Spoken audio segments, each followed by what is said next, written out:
time. That's a good. Okay, so we're going to go ahead and start. Thank you so much for anybody who's recording. My name's Kathy, and I'm a compulsive overeater. And I didn't bring any pictures today. I don't exactly know where they are at my house, so I didn't bring them.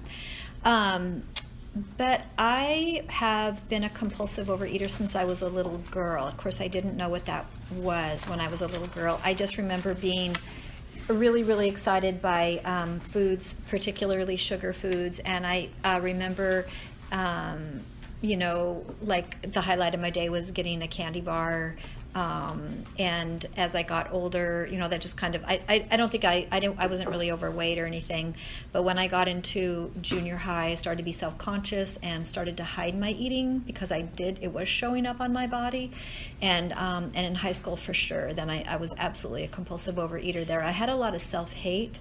It sounds so harsh, but I really think that, I'm just calling it out like it was. I just felt like there just was something missing. I wasn't good enough. Everybody else appeared to be doing things that, they were more attractive, or they were more popular, or they seemed more easy with other people, all these things. And so to deal with that, I ate through high school, and I ate through college, and I did a lot of sneak eating. And I think that the feelings of not being enough, they never really got dealt with. They just sort of got buried under eating. And so that feeling of like, ugh, it's just me, and I have to deal with me. Even though I had, what appears to be like a pretty good life. My family was a pretty solid family that I came from, and, I got an education, and I got a job, and I fell in love, and I had 2 amazing children that I still love and have a good relationship with today, better because of program. I just always use the tool of food to deal with anything that made me feel uncomfortable. And that was the thing that, instead of walking through discomfort, instead of, I think, growing up, instead of dealing with my being alive and being a human and what all that looks like, I just thought it wasn't supposed to be that way, and I would eat. And the more I ate, the more overweight I got. I probably, my highest weight was about 208. And that for me was just like, I didn't come from a family of compulsive overeaters. Everybody else in my family was slim. I now have a sibling who isn't, but that's her own story. I really don't know, I don't know. We don't talk about that really much. But I know that I was the one who stood out, and I was the wrong one, and if only I could get it right, like that's what I thought. So I dieted up and down and up and down and up and down, and I went to a weigh and pay. I was an adult. I was married. I had children. I had a job. I had a loving marriage, and I just couldn't diet anymore. And I went to a weigh and pay, and I got to normal weight. And I thought, this is it. And it really, honestly, I was there for, like, the joke is for 15 minutes, and I started to eat again because something uncomfortable came up in my life, super uncomfortable.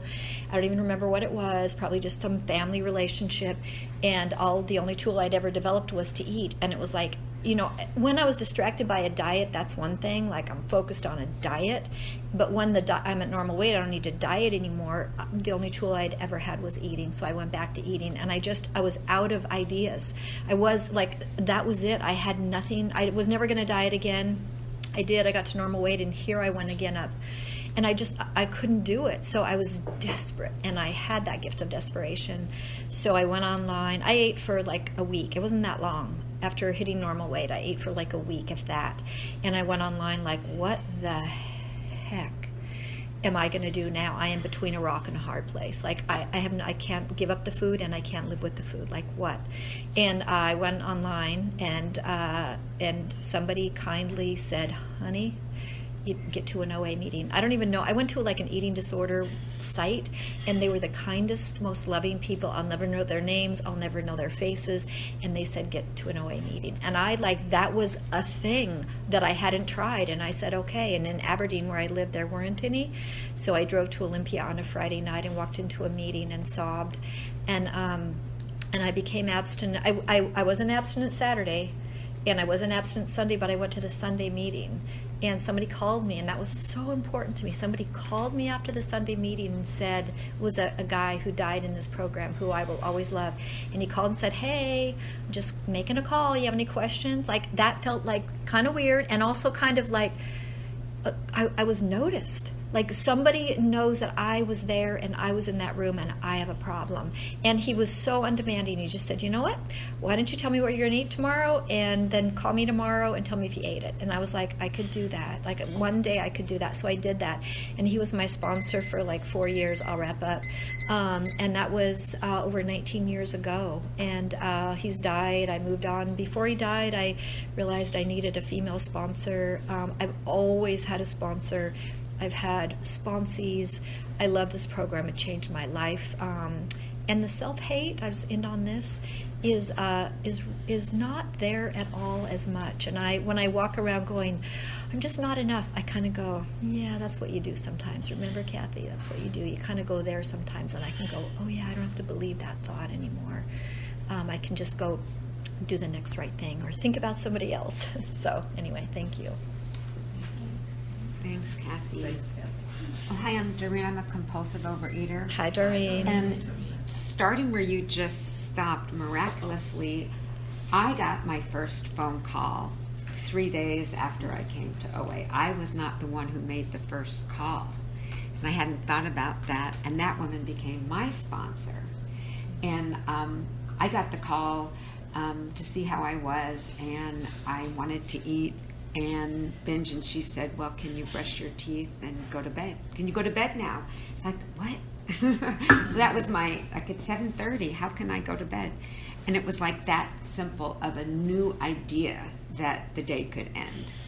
And I got the phone call. It wasn't that I had to make the phone call. So that is really reminding me, oh my God, I need to call the newcomer. But anyhow, I did have a picture I pulled up. And Kathy and I didn't think we'd bring pictures. I did find this, and it's relevant if it can stay up, because it is, our stories are different in terms of our growing up and our age. But I was an obese child, and in the 60s, I think children being overweight was not as accepted as it is today, because I was like the little freak girl. And on diet pills, even starting about then, or at age 7, I was 5 then, or 4.5 or 5. And the stigma and the teasing and the diets, I don't remember ever not being on a diet or told I had to be on a diet or being put on a diet. I was given in the 60s diet pills before I could swallow, going to the doctor and being weighed and measured literally on charts and keeping charts on the refrigerator of what I ate and how much I weighed and all that stuff. And for a little kid, the reward of losing a pound was to get a candy bar. And that was like normal, it's what it was every time. And it was special that I would get to go to the pharmacy and get a candy bar after the doctor. And the same thing, wanting to be like everybody else and being a chameleon. And I thought if I dressed like you, how inappropriate it may look on me, how bad it would look, that if I dressed like you, maybe I would look like you. If I ate like you, maybe I would look like you. If I acted like you, maybe I would look like you. So it was all connected with maybe I could be someone else. And when I talk about someone else, I mean physically in a different body. So my obesity and my life as a compulsive overeater was the prison of my body, and growing up with that. And I did get to OA young. I was 18 when I got to my first OA meeting, but I knew nothing else besides overeating and overweight all my life. So when people say you're so lucky you got to OA young, is that I couldn't go on anymore. I was suicidal.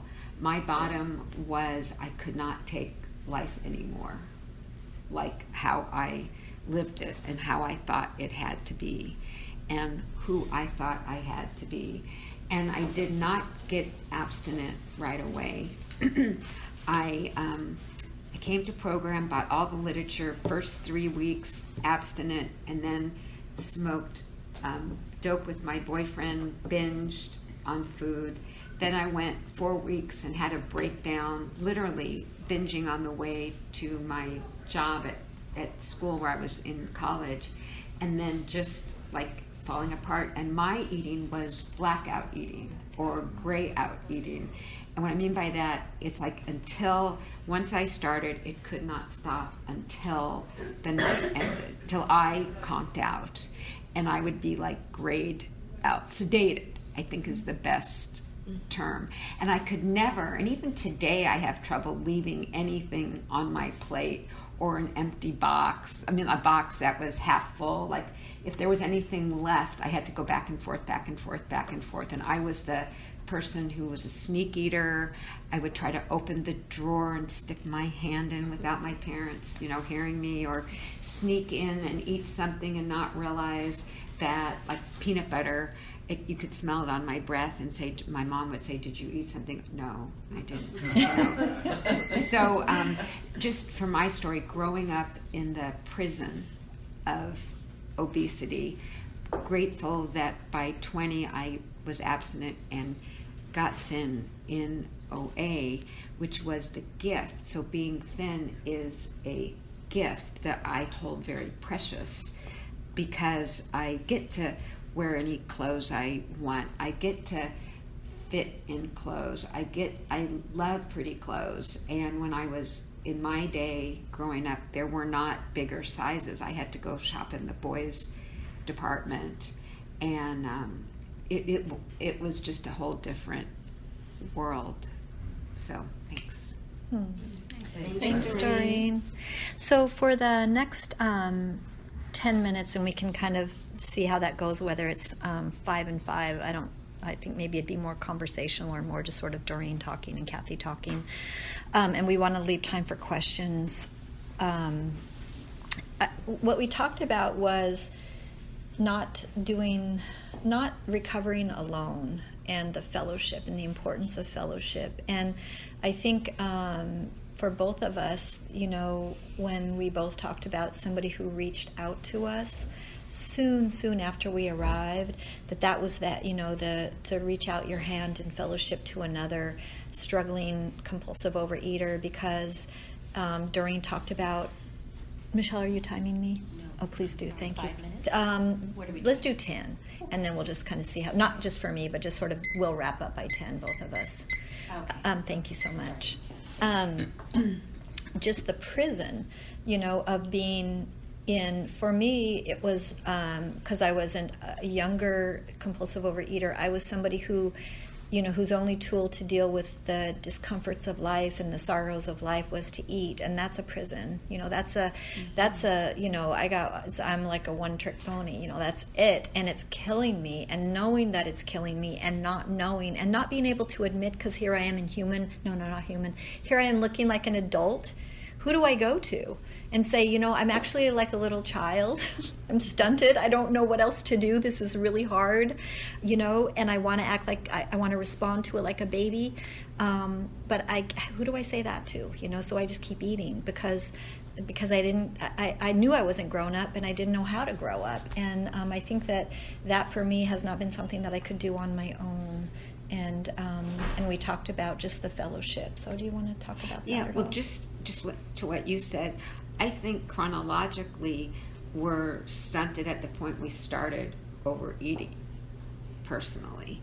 And getting abstinent is so painful or so hard, or staying abstinent can be so hard, because you have to regrow up again, I believe. And it's really hard to comprehend that, and the only way I could do it was to have the commitment to abstinence and have a clear food plan and a clear abstinence, and a sponsor who I had to call, and I called every day and committed my food, and I know we share that, and it was really critical that I had a different way to live. And the way it started was being like a little kid, being told this is what you eat, this is when you eat, and to accept I was, for me, like a little baby girl, and it was okay. And I know it's probably, I think, harder when you're a little older in the sense that you think, how can I change, or how, I've been doing this all my life. And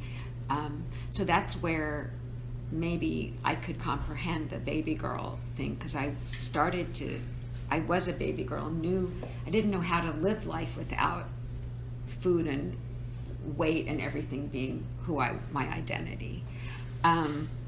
The thing with the fellowship is that you don't just have to have one sponsor, but I believe, and we've talked about it, needing to have a sponsor.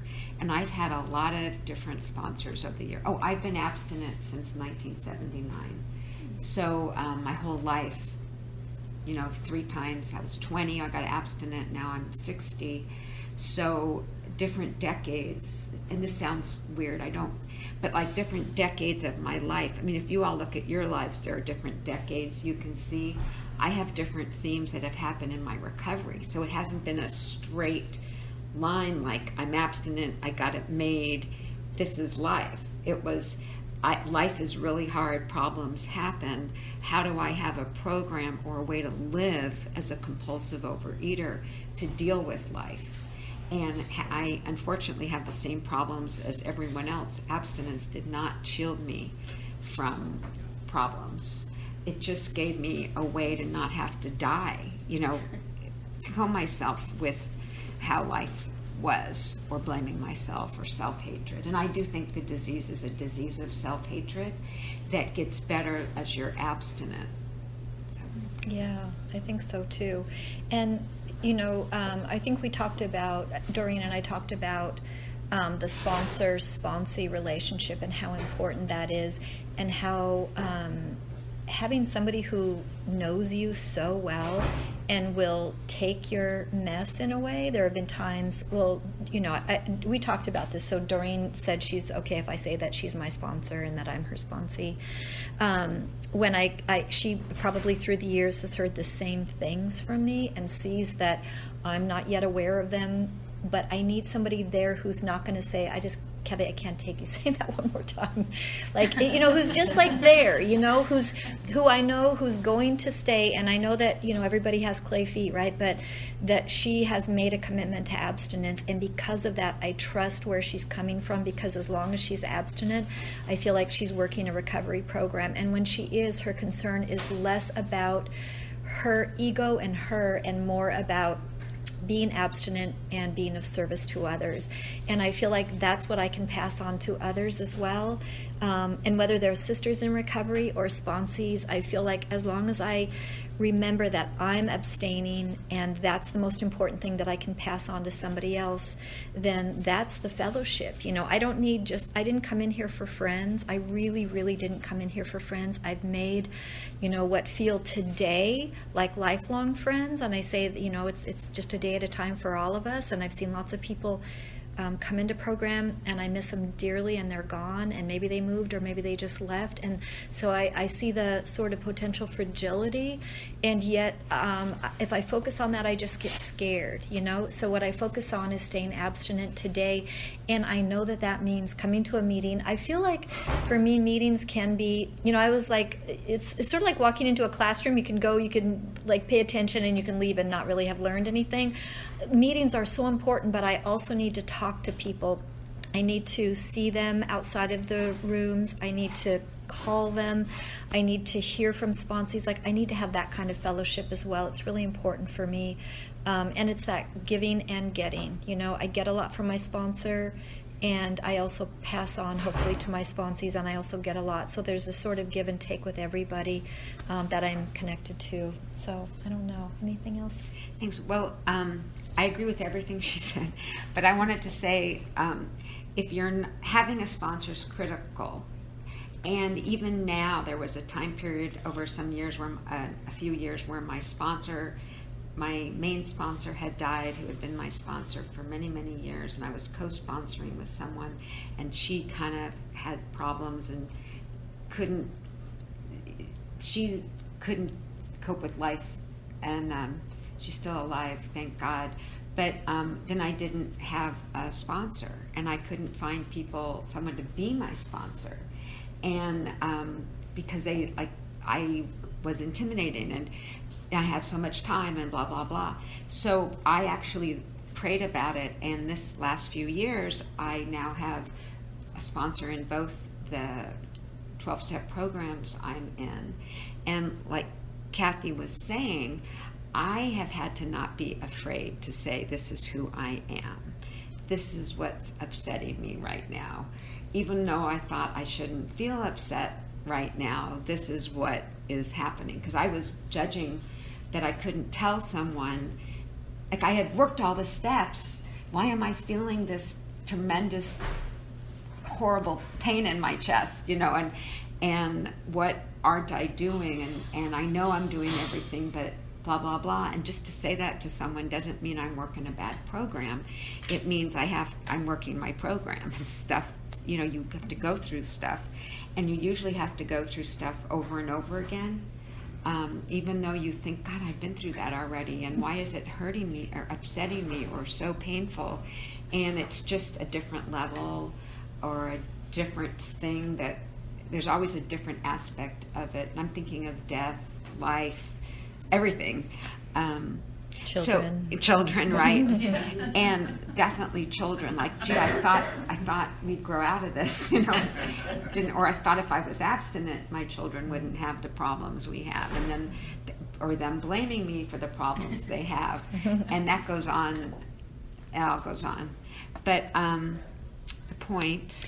What I wanted to say after that, what you just said, was one of the dearest gifts that I get from Doreen is when because she has a lot more time than I do, that she will be honest about what she's going through. She doesn't pretend like she's got it, like she's this someone from above helping someone like me, to reach up to her heights. It's not like that at all. It's sort of like I see her as working through her life issues in recovery. And that's, when I first came into these rooms, I heard you never have to eat compulsively again. And I think that's the embodiment of it is, yes, there are going to be all these things. And not only do we not, that's the sort of, I don't think it's the low threshold, but number one is we don't have to eat compulsively again. So if that means go to bed at 7:30, go to bed at 7:30. If you're okay and you're not eating compulsively, can you think of somebody else, and maybe you can you make a call? Can you just do the laundry? Can you do a decent thing for somebody in your home? Maybe your husband's suffering as well through this life issue.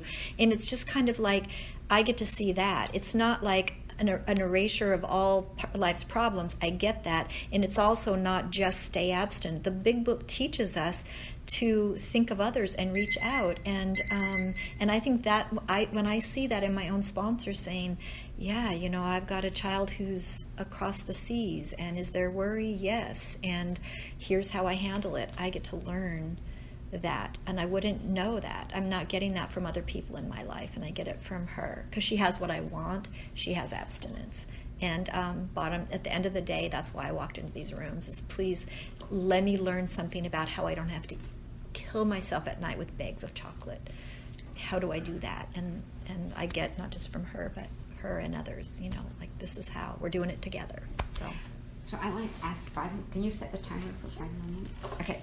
Not just for me, but I think, so the two other things we talked about was, one I just want to say is that I started to say before, doing service is critical, which is what Kathy was talking about. And it's in the program and outside the program, which is what she was talking about. But our disease is like a cement helmet stuck on our heads. And we can be trapped in here. And I feel like with abstinence, it kind of like gets chiseled away.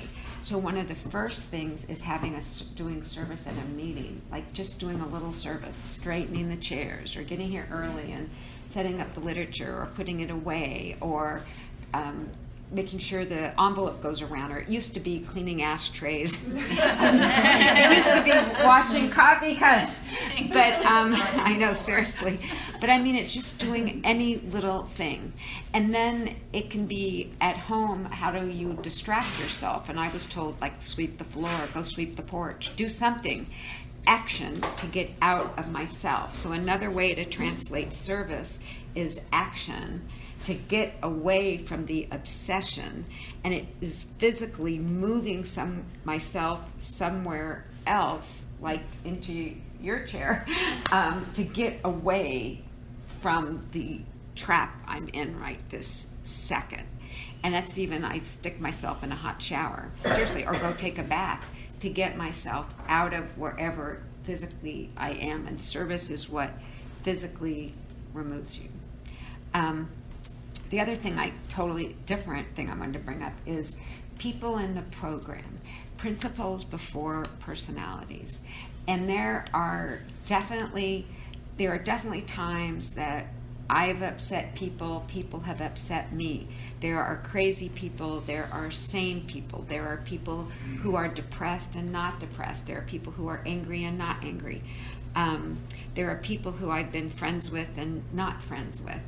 And that there are people who wish me well and don't wish me well. I mean, and the point is that I have to be able to be abstinent no matter how other people feel about me.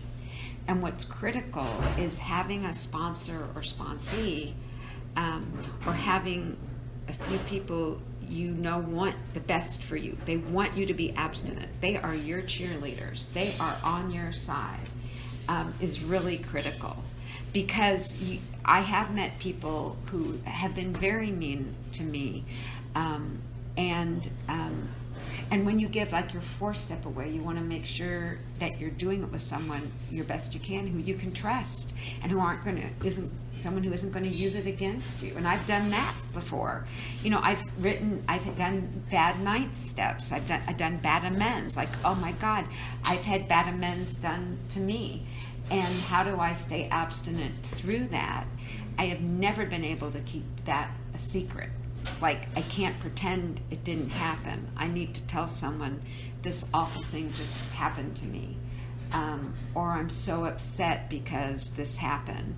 Or I'm so angry at that meeting because I don't like blah, blah, blah.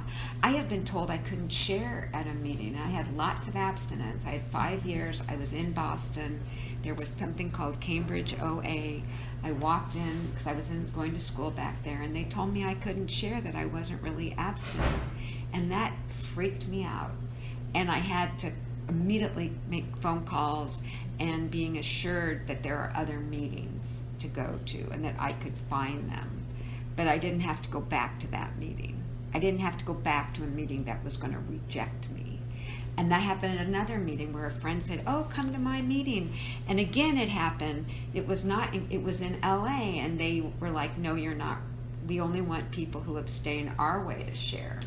And it was so devastating.